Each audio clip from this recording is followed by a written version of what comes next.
সূরা ইউসুফের 106 নম্বর আয়াতে মহান আল্লাহ রাব্বুল আলামিন বলেন, ওয়া মা ইউমিনু আকসারুহুম বিল্লাহি ইল্লা ওয়াহুম মুশরিকুন। অধিকাংশ আল্লাহকে বিশ্বাস করে কিন্তু তার সাথে শরীক করে।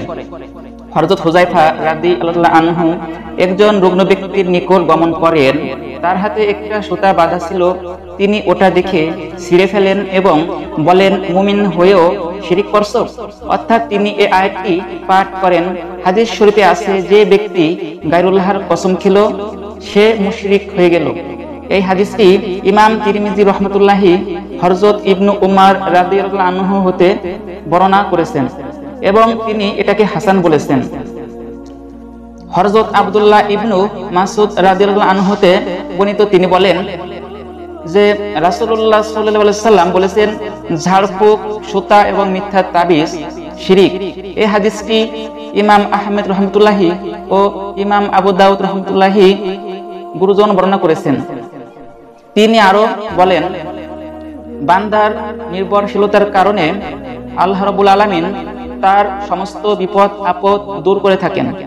হযরত আব্দুল্লাহ ইবনু মাসউদের স্ত্রী হযরত জায়নাব রাদিয়াল্লাহু আনহা হতে বর্ণিত, তিনি বলেন, আমার স্বামী হযরত আব্দুল্লাহ রাদিয়াল্লাহু আনহু এর অভ্যাস ছিল এই যে যখন বাইরে থেকে বাড়িতে প্রবেশ করতেন তখন তিনি গলা খাকড়াতেন এবং থুতু ফেলতেন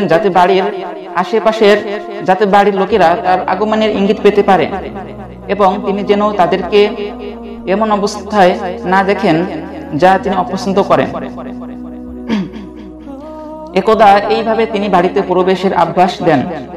ওই সময় আমার কাছে একজন বুড়ি বিদ্যমান ছিল যে আমার রোগের কারণে আমাকে ঝাড়ফুঁক দিতে এসেছিল।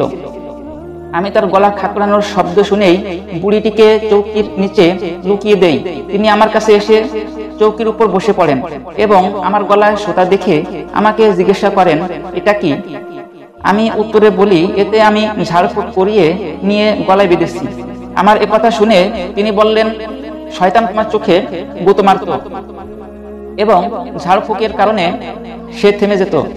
রাসূলুল্লাহ সাল্লাল্লাহু আলাইহি সাল্লাম যা শিখিয়েছেন তা যদি তুমি বলতে তবে এটাই তোমার জন্য যথেষ্ট হতো।